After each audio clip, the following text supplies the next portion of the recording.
Hi, Grace. As we move towards the beginning of this new ministry year, my simple invitation to the entire congregation is this: let's do this together. Let's do this with one another. Let's do this with the Lord. And I want to highlight one promise that I believe we should lean into during this time, and then three priorities as we start this new ministry year on September 11th. The promise is this: we are not alone. The Lord is with us. The last couple years have not taken him by surprise. The fact that we are at this point as a congregation has not taken him by surprise. He is with us. He delights to be with you. He delights to be with me. And he delights to be with us as a congregation. And he takes joy as we move forward in faith and following him. And now the three priorities.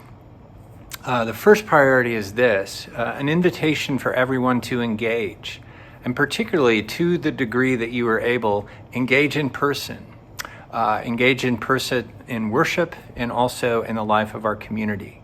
I know this is hard. I know this is challenging. We know that we need it, but we're also really out of practice and there's a lot of things pressing on us. But really, I would urge you to engage, to be present in person, both in our worship life and in our community life. Consider serving in some way, shape, or form in the congregation or in our Serving the City ministries.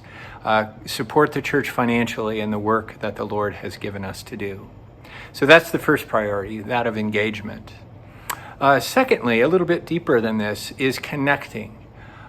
Two of the primary ways that we are inviting people to connect in our community in this upcoming season is through community groups and growth groups. Community groups are groups of 6 to 12 people that meet on a regular basis. We'll be sharing a meal together and then engaging in the Book of Common Prayer together. We want to make these accessible to people, easier connection points for people to get to know other people. And then growth groups are a little bit of a higher commitment. They're groups of 3 people that pledge to journey together for a year and help one another grow in their faith and in their walk with the Lord.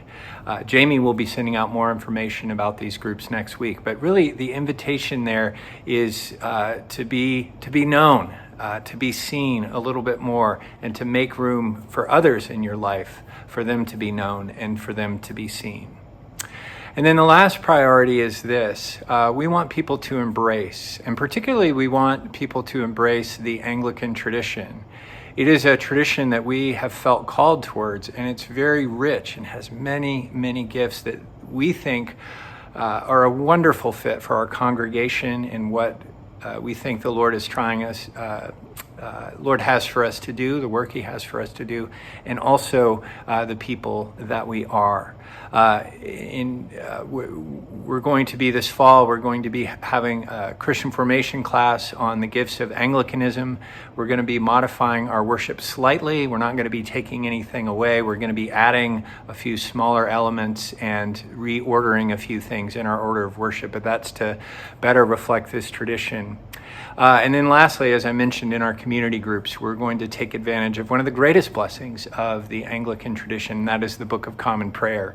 Most of us struggle to pray, and this tradition acknowledges that and gives us resources to learn how to pray individually, but also together.